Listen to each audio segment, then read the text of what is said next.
sɔgɔmada fɛ nɛgɛ ɲɛ 7 tɛmɛna sanga 30 ye Mali kɔnɔ. An ka foli bɛ aw ye. VOA Bambara ka tabale gosika ye nin ye VOA Afrika kunnafoni turukalaw kan. Mariam Kuyate. Tabale lamɛnbagaw, an ka sɔgɔmada fɛ foli bɛ aw kelenkelenna bɛɛ lajɛlen ye aw sigiyɔrɔw la. Aw ni ce aw ka lamɛnni la. Nin ye kɛnɛ dayɛlɛ kan ye.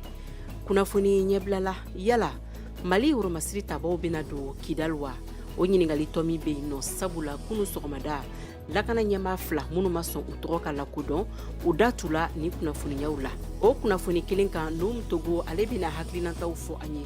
Lakana kow dɔnbaga don, politiki maa fɛnɛ don. O kɔ an bɛna taa RDC Congo jamana na. Dr Denis Mukwege min ye prix Nobel de la paix sɔrɔ kabini san 2018 waati ka da ka baarakɛlen ɲumanw kan ka ɲɛsin musow ma binkani walekɛla minnu na. A y'a laseli kɛ kunu Kinshasa kabina kɛ cɛbɔ ye u ka jamanakuntigi kalata nata la Desanburu kalo o tile 20 waati. Ameriki jamanakuntigi kɔrɔ Donald Trump ale n'a denkɛ 2 tun bɛ kiritigɛlaw ɲɛma kunu. U jarakilen don jate bɔlen kɔ k'u ye farankani caman kɛ u ka dugukolo nafolomafɛnw kan san 2010 waati. A y'aw bisimila bitala kolomaw de filɛ ninnu ye. Kunnafoni wɛrɛw bɛna fara ninnu kan an ka lasigidenw fɛ Mali kɔnɔ ani Mali kɔ kan. O bɛɛ lajɛlen bɛna tɛntɛ sisan. Mariam Kuyate ne de bɛ kuma bara la nin waati in na.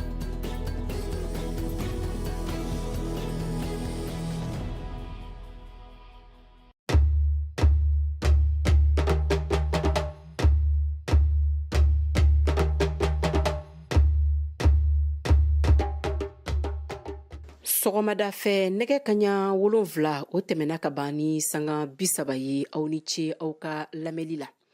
Lakana ɲɛma 2 minnu ma sɔn u tɔgɔ ka lakodɔn u ye kunnafoniyaw di AFP kunnafonidilaw ma kunu min kɔnɔ u y'a yira k'a fɔ ko Mali Woromasiri tabaw bɛ Kidal sira kan.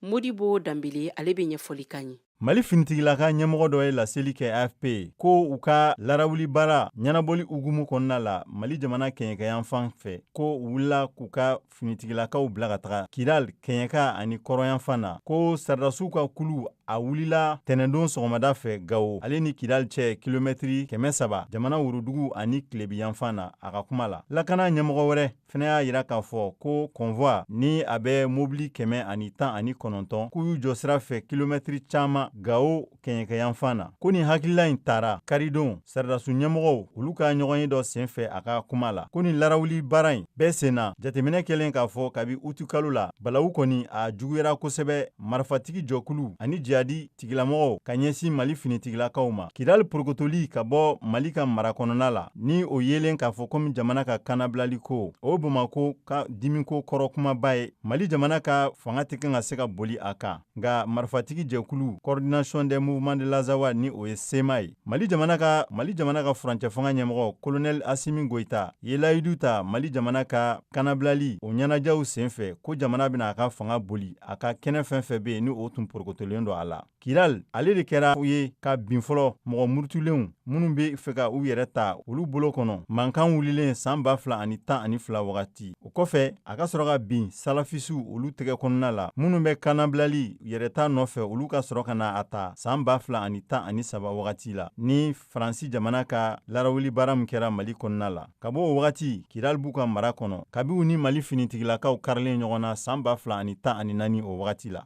O kunnafoniya kelen in kan kunu Mali kura kunnafonidi kɛnɛ kan Mariam Traoré ale ye ɲininkali dɔw tengu Nuhum Togo la. Lakana koɲɛw dɔnbaga don politiki ma fɛnɛ don an ka jɛ k'u lamɛn. Ka kɛɲɛ ni kunnafoni ye min bɛ tali kɛ Mali finitigiw ka wulikajɔ ka ko k'u kunda Kidal mara kan ni dɔw y'a yira fɛnɛ k'a fɔ ko Mali finitigiw bɛna don Kidal la walasa an ka se ka kunnafoni jɔnjɔn sɔrɔ a kan bi. VOA Bambara sera Nuhum Togo ma ale ye bɛrɛbɛrɛli tɔn ɲɛmɔgɔ ye ka bɔ Bamakɔ. A b'an bolo nɛgɛ kan nin waati in na an bɛna ɲininkali damadɔ tɛnkun a la. Armée malienne n'o ye faamaw ye u ka wulikajɔ ka ko kunda Kidal mara kan. Nuhum Togo. Ne b'aw fo k'aw barikada mɔgɔ ma b'an lamɛn ka bɛɛ don kiramanto na. Ayiwa kunnafoni ko mɛn da ye mɛn tigila ye aw bɛ Bamakɔ ye an kɔni solila ni kunnafoniw ye bi k'a dɔn. Na hakili jagabɔ dɔw kɛra k'a daminɛ an b'a fɔ min ma agilok ani tesalite baaraw bɛ kɛla n'an b'a fɔ ma ko cadikaw olu dun ye hakili jagabɔ dɔw kɛ k'a fɔ ko olu yɔrɔ kan ka bila donc maaw wulila o baaraw bɛ kɛ la ka se k'o ka position renforcer o kɔnɔna na i bɛ jateminɛ kɛ aglo kan kɔnɔna na armée ani tchadiens de bɛ yen spécialiste kan kɔnɔ armée ani tchadiens de bɛ yen donc position de bɛ baaraw bɛ kɛ la de aujourd'hui k'o renforcer min b'a to kɛlɛ bɛɛ bɛ kɛ la a bɛ fɛn kelen bɛ nɔfɛ Kidal ta o baara b'a la comme a b'a dɔn k'a fɔ ko programme dɔw de dilen don o programme min kan ka exécuter cogo min ale bɛ an sigilen an b'o baara tɔw de jateminɛ kɛla o baara tɔw kan ka kɛ taa tɛ pressé ko ye parce que 31 décembre de b'a to MINUSMA bɛ bɔ carrément Mali kɔnɔ mais bi an bɛ yɔrɔ min kun bɛ da la yɔrɔ min kan bi parce que Tchadiens yɛrɛ y'a fɔ ni tile fila in na olu bɛna yɔrɔ bila pour que u ka yɔrɔ bila forcément il faut k'an ka position ka renforcer donc yelen bilalen don hakilina min kan bi an bɛ taa yɔrɔ min fan bɛɛ ka yɔrɔ min renforcer bi o ye Agilok ani Tesalit o baaraw de bɛ kɛ la ni waati in na an bɛ yɔrɔ min bi. Ayiwa ni an seginna kɔfɛ dɔɔni kabiri san 2012 waatiw ni Mali jamana binna ni gɛlɛya kɔnɔ ka sabu kɛ Kidali yɛrɛ ndarakilen ka bɔ Mali ka lakana kɔnɔna la. Awa o kɔfɛ an y'a ye waati damadɔ kɛra kabiri jamanatigi kɔrɔ Ibrahim Boubacar Keita ka waatiw la Mali finitigiw tun y'a laɲini k'a fɔ k'u bɛ don Kidali nka a koɲɛw balila e dalen b'a la ni wulikajɔ baara minnu n'a larawulilu bɛ sen na ka taa kuncɛ décembre kalo la finitigiw bɛna se ka Kidali yɛrɛ minɛ wa?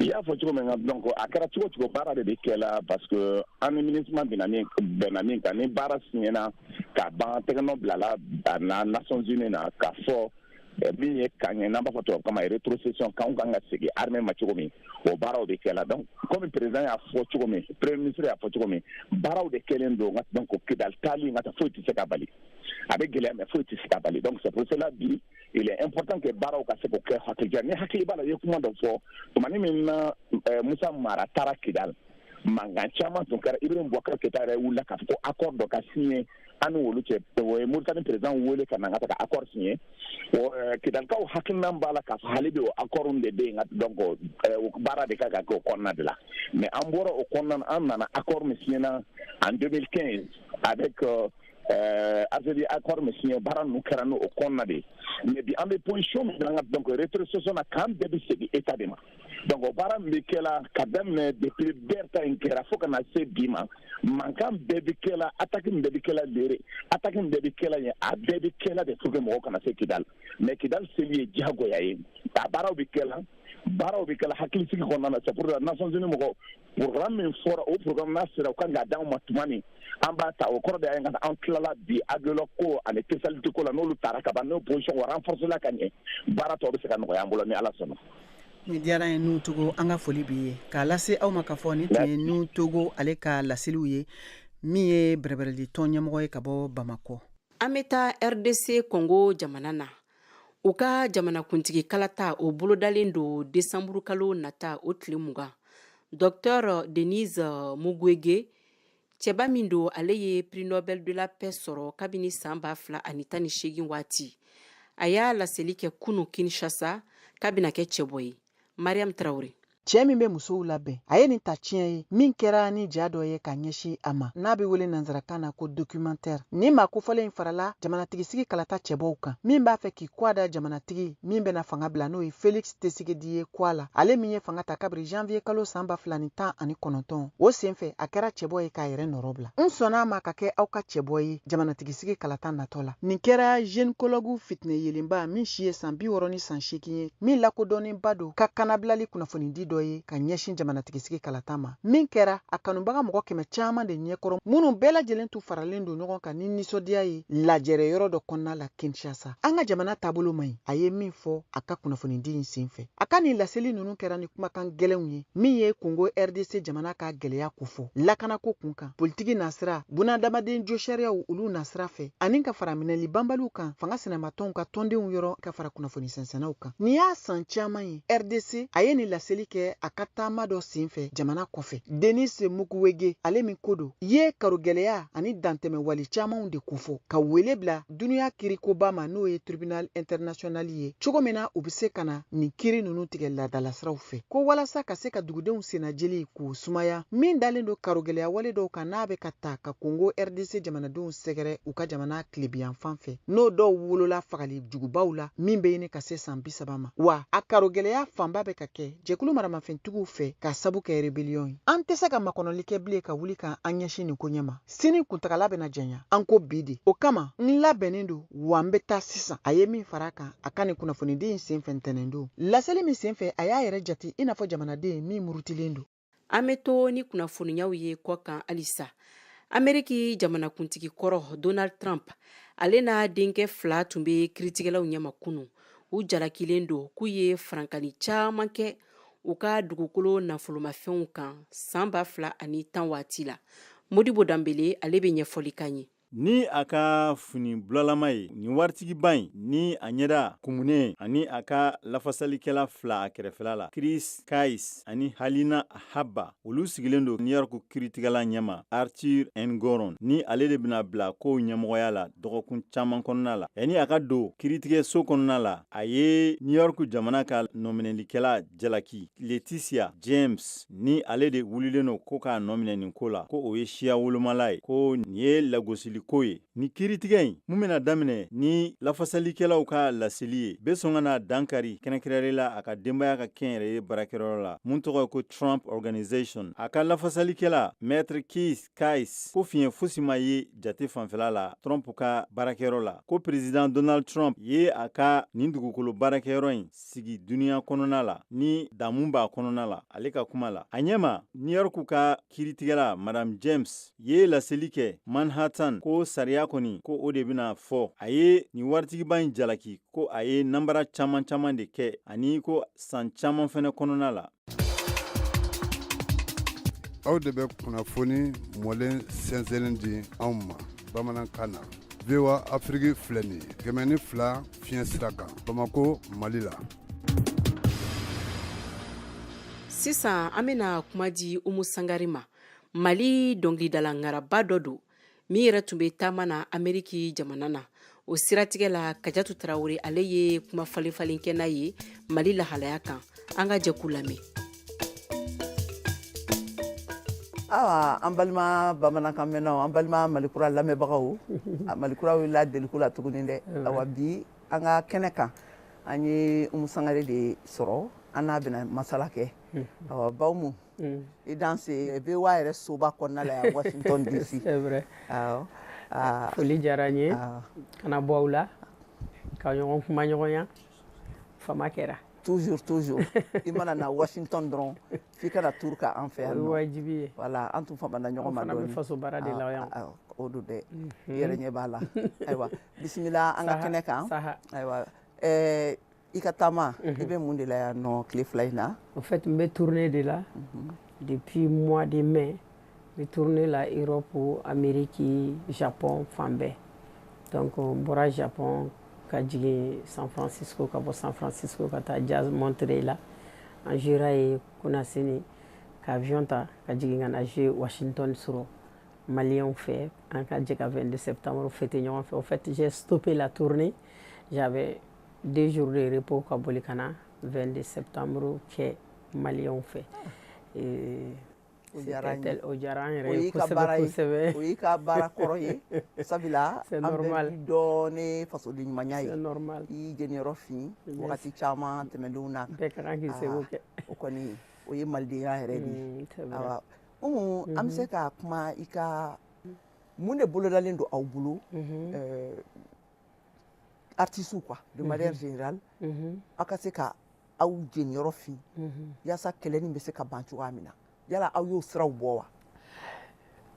Artistes bɛ baara la mɛnna ni kɛlɛ wulila tan anw bɛ se baara min na o ye ka les cœurs adoucir les cœurs c'est-à-dire ka dusukun bɛɛ essayer ka bɛɛ lamagaya ni dɔnkili ye ni kumakan duman ni ani bɛn fɔli ye ani ɲɔgɔn cɛ anw tɛ sɛgɛn o la an b'o la de an tɛ sɛgɛn o la parce que n'an y'an ka jamana in tiɲɛ an bɛ tɔw ta ɲuman ye wa an tɛ se ka k'o yɔrɔ jamana den dɔ ye abada ni maliyɛn bɛɛ y'o faamu bɛɛ ka kan k'a dɔn ko rôle bɛ bɛɛ bolo Mali in dilanni na i bɛ se k'i ka maliden kelen kelen bɛɛ kan ka rôle dɔ kɛ jamana in bɛ ɲa cogo min a ma fɔ ko bɛɛ ka taa politique la ne yɛrɛ min filɛ ne tɛ politique kɛ ne tɛ politique fɛ parce que pour moi politique tiɲɛ tɛ quoi donc o ye mɔgɔ bɛɛ n'i kɛcogo ye mais n ka malidenya n bɛ se ka rôle fɛn fɛn kɛ min bɛ n ka jamana in jamana in bɛ taa ɲɛ sira o sira kan Umu Sangare pɛrɛlen don ka taa o sira kan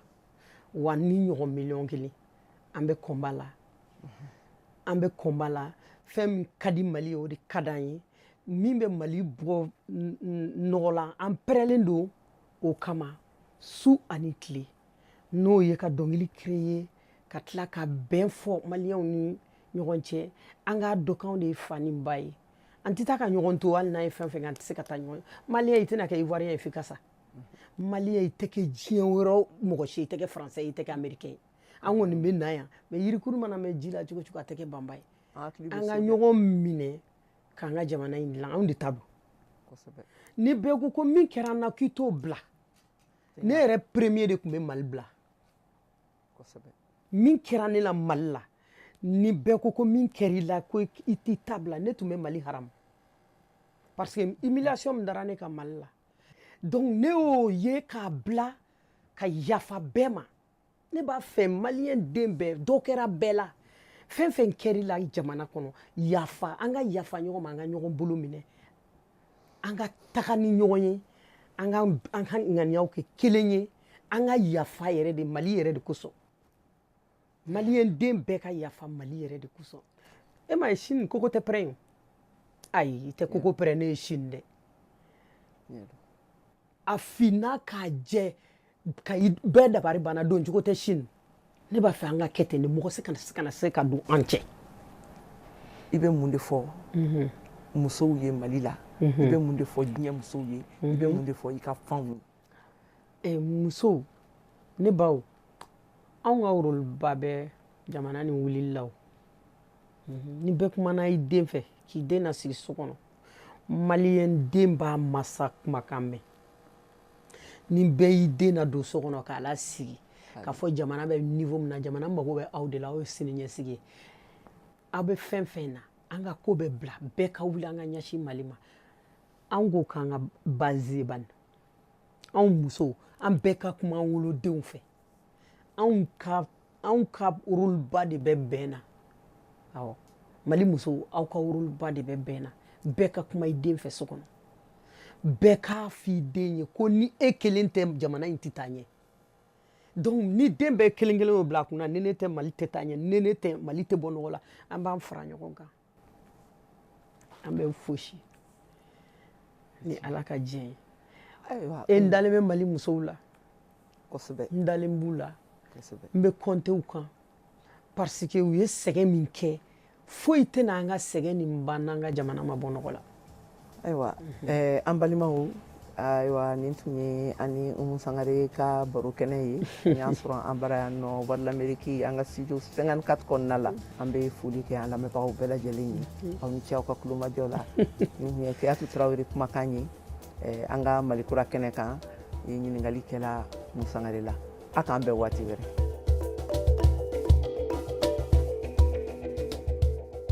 an bɛ to Ameriki jamana kɔnɔ halisa u ka sariya sunbatigi dɔ ale kɔni ye layidu ta ka na fɛɛrɛ ni dabaliw kɔni bɛɛ lajɛlen latigɛ yaasa ka république ɲɛma Kevin McCarthy ka ale gɛn ka bɔ fanga na nin ye Veronica Balderas ale ka laseli ye VOA barakɛla dɔ don Kajatu Tarawele ale bɛ kanw fali an ye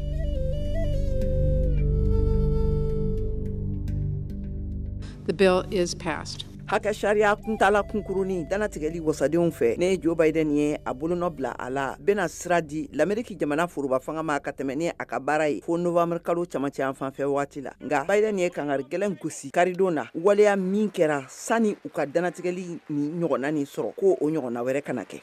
The brinkmanship has to end. And there shouldn't be another crisis. Fu kan ka siri ka politiki kɛ ni juru jalen ye gɛlɛya kura wɛrɛ man kana tuguni a tɛna bɛn tuguni ni gɛlɛya kura wɛrɛ nana o de kosɔn n bɛ weleweleda kɛ n teri républicains minnu bɛ congrès la aw kana makɔnɔni kɛ i n'a fɔ a y'aw kɛ cogoya min na tilema wagati a ye wari bɛnkan sɛbɛn dɔ ta mun bɛ taa san 1 na a ye aw dalakan labato a ye mun ta nin y'a kalo damadɔ ye. To wait. Don't waste time as you did all summer. Pass a year-long budget agreement. Honor the deal we made a few months ago. kariɲɔgɔnna bena sɔn ka bɔ wasabulon kɔnɔ kokura sabila fanga garada kɛ kulu ladakɔrɔtigiw tɛ fɛ wasabulon ɲɛma Kevin McCarthy a tɛgɛ di démocrates ma yaasa ka hakɛ nguruni sariya in latɛmɛ ladakɔrɔtigiw ka kulu ɲɛma Matt Gaetz ka fɔ la wulikajɔ bɛ senna u bolo kaban ka McCarthy bɔ a jɔyɔrɔ la. In January, to get the speakership, Kevin had to agree to certain guardrails on spending. America's lawmakers take one up or down vote on the funding of the entire... Janvier, yaasa ka se ka wasablon ɲɛmɔgɔya sɔrɔ Kevin sɔnna fɛn dɔw ma musaka fanfɛla la. Ameriki wasadenw u bɛ kala ta siɲɛ kelen dɔrɔn mun ye jamana ka musaka nafolokow koɲa ye. Nin kɔni, nin ye fatɔko ye. O de kama, an ka juru bɛ fo $37 la. An bɛ fɛ ka sariya sɛbɛnw ta musakakow kan hakilila kelen dɔrɔn na. A y'o layidu de ta, wa a ma layidu, a ma dafa. He made that commitment, he broke it. With all the military people. McCarthy ka jaabiw ma falen do kosɛbɛ. A tun bɛ CBS jakanso ka First Nation jɛmukan kan. So be it, bring it on, let's get over with it, and let's start governing. A ka kɛ ten, an ka nin ko yɛrɛ ban siɲɛ kelen ka sɔrɔ ka jamana mara. Ni a diminen do, ka da kan u y'a lajɛ k'u bɛ Ameriki ka foroba baarakɛyɔrɔw datugu. Ne ye n jilaja yaasa jamana a kana se ka datugu. An ka ɲɔgɔn sɔrɔ, an ka nin kɛlɛ kɛ. Let's have that fight. A mana bile daga o daga la fan filaw ka bɛnkan bena kɛ sababu ye ɲɛsɔrɔ sira bena na sɔrɔ taabolo nin na. Rachel Sniderman ka bɔ Centre de politique bipartisan la ka fɔ la. There is bipartisan compromise to support additional funding for Ukraine. Bɛnkan dɔw hakilina ma se ka sira sɔrɔ cogo min na dɛmɛ wɛrɛ bɛ se ka don Ukraine jamana ma. An ka finitigikuluw ka ka dɛmɛ ani fɛnɛ k'an cɛsiri an ka lakana bɛ se ka sabati cogo min na an ka dancɛw la min ka kɛ ni nafolo bɔli ye. N hakili b'a la ka fɔ an ben'o lajɛ. Aw b'a dɔn hakilinaw sigili sen kan ka ɲɛsin nin taabolo ninnu ma kɛrɛnkɛrɛnnenya la min bena kɛ kunɲɔgɔn nataw kɔnɔ. Ukraine ani duniya jamana bɛɛ lajɛlen de ɲɛ bilalen bɛ nin taabolo nin kan ni waati na. Oscar Pokasandre ka fɔ la. I think longer term we do need to focus more on... Ne hakili la ni ko bi taga kuntagala jankonya la an kan ka sinsin yɛlɛma bɛ se ka don cogoya min na an ka jamana sigi kan baarakɛminɛnw kan ka fɛɛrɛ ɲini yaasa bɛrɛbɛrɛtɔn bɛ se ka caya wasabilon kɔnɔna la minnu b'an dɛmɛ ka se ka bɛnkan sɔrɔ jamana ka sariya cakɛdaso tayɔrɔ la o ka fisa ni an ka to ka tagali ka segi kɛ bɛrɛbɛrɛtɔn fila ni ɲɔgɔn cɛ minnu siminen do u nɔ la. Pokasandre a yira k'a fɔ fɛnɛ ko politiki bɛnbaliya kɔlɔlɔ bena sɔn ka dankari kɛ l'Ameriki ka danayaw la duniya kɔnɔna na ani u ka sɔrɔ nasiraw la. Nin tun ye Veronica Balderas Iglesias ka laselikanw ye ka bɔ VOA ka kunnafoni soba kɔnɔna na a bayɛlɛmaliw kɛra Kajatu Tarawele fɛ.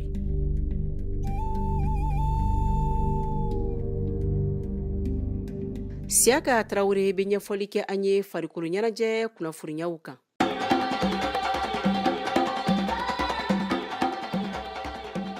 Senatolanta bunagun kan Mali Senatolanta Fédération ɲɛmayaso y'a lase ko a bɛna kokura caman lanati musakako ta fan fɛ minnu bɛ championnat ani coupe du Mali kofɔ dɔ farala a musaka kan ngana n'o ye champion ye ani tɔn min bɛna coupe du Mali jɔnjɔn ta cɛkunda ani musokunda.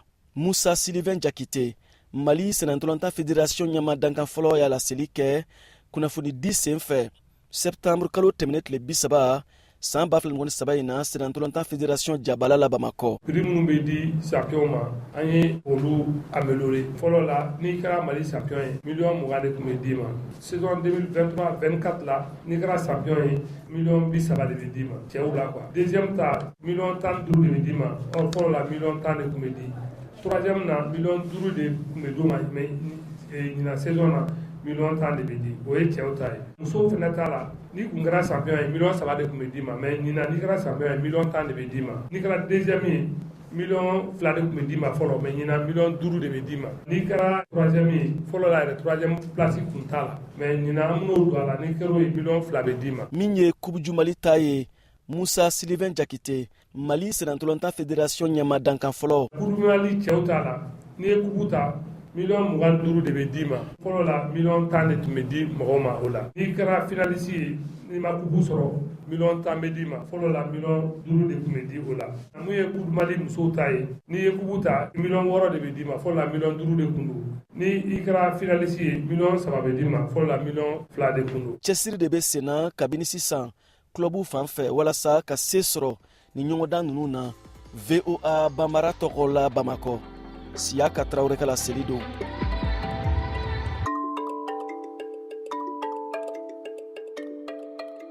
Ayiwa i n'a fɔ kɔrɔlen bataki minnu bɛ ci malidenw fɛ olu dɔw de filɛ ninnu ye.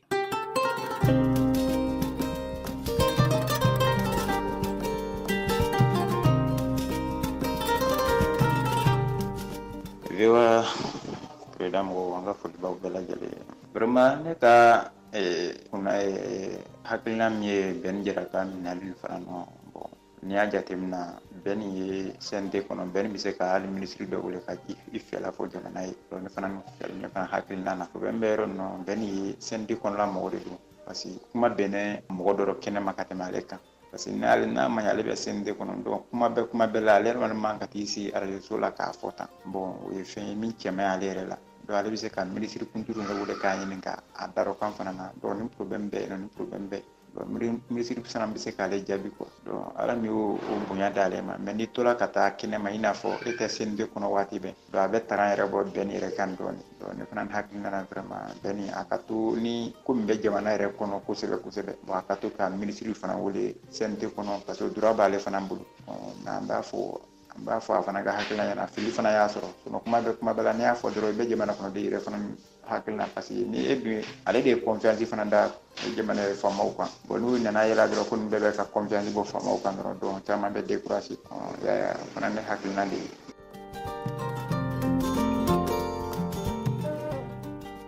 Ani sɔgɔma VOA Afrique lamɛnba cɛ a n'a muso n ka foli bɛ se aw bɛɛ lajɛlen ma ne ye Mamadu Sise Nape ka bɔ Wɔrɔna Sisebugu la ne bɛ se ka min fɔ Mali ko kan bi in na tiɲɛ na an dusuma kasalen don ka da kan an ka dolantanna n'o ye Sɛlifu Keyita Demango ye a ka fatuli la an kɔni bɛ dugawu k'a ye Ala ka a fara silamɛsuw kan o kɔfɛ hakilina min bɛ Mali ko kan o ye hali bi an k'an bolo di ɲɔgɔn ma an ka jɛ ka baara kɛ laɲini minnu bɛ sen na an ka dugawu kɛ président ye yarabi an ma laɲini min bɛ sen na Ala ka se ka laɲini sabati u bolo jamana Ala ka bɔ nɔgɔ la Faransi n'a tɔɲɔgɔnw u kan ka faamuya sa k'a fɔ vraiment fɛn min ye tɔɲɔ ye o de warala Afiriki kɔnɔ Africains de b'a la k'i yɛrɛ ɲini bi Gabon faralen filɛ jamana 4 nin kan nin ye coup d'état la an b'a ye k'a fɔ an bɛ se k'an sigi ni jamana 5nan fɔ ka taa se jamana 6nan 7nan an bɛ se k'an sigi ni nin bɛɛ lajɛlen ye k'a fɔ ko nin bɛɛ lajɛlen bɛ fara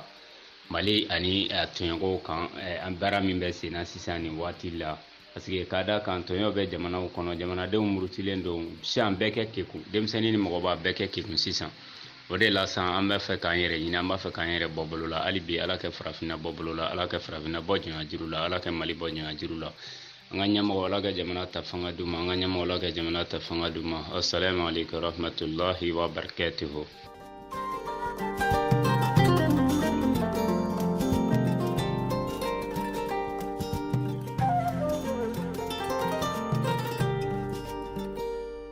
aw minnu bɛ kan an lamɛn ni waati in na aw bɛ se ka aw ka cikanw to an ye an ka nɛgɛjuru sira o labilalen don aw bɛɛ lajɛlen ye o bɛ tali kɛ 01 20 24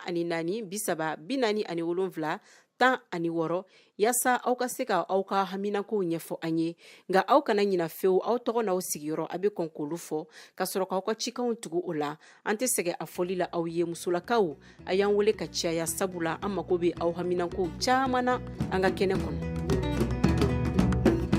Tabale kanubaw a y'a jate minɛ cogo min na ni ne bɛna dan sigi an ka bi kunnafoniyaw la minnu laseli kɛla aw balimamuso Mariam Kuyate fɛ ka bɔ VOA soba kɔnɔ Bamako maa min bolo bɛ nɛgɛ karafew la o ye Dadi Balawo ye kabini Ameriki jamana na aw kana ɲina fewu an ka nɛgɛjuru sira o labilalen don aw bɛɛ lajɛlen ye 001 20 24 30 47 16 yaasa aw ka se k'aw ka hamiw ɲɛfɔ an ye ni Ala ma baasi kɛ sini sɔgɔma nɛgɛ kaɲa 7 tɛmɛlen ni sanga 30 ye kunnafoni kura wɛrɛ kɛnɛ bɛna sigi ne yɛrɛ fɛ Mariam Kuyate aw ni ce aw ka tulomajɔ la ka foli kɛrɛnkɛrɛn an baarakɛɲɔgɔn maaw bɛɛ lajɛlen ye Mali kɔnɔ ani Mali kɔ kan aw ni ce a k'an bɛn sini.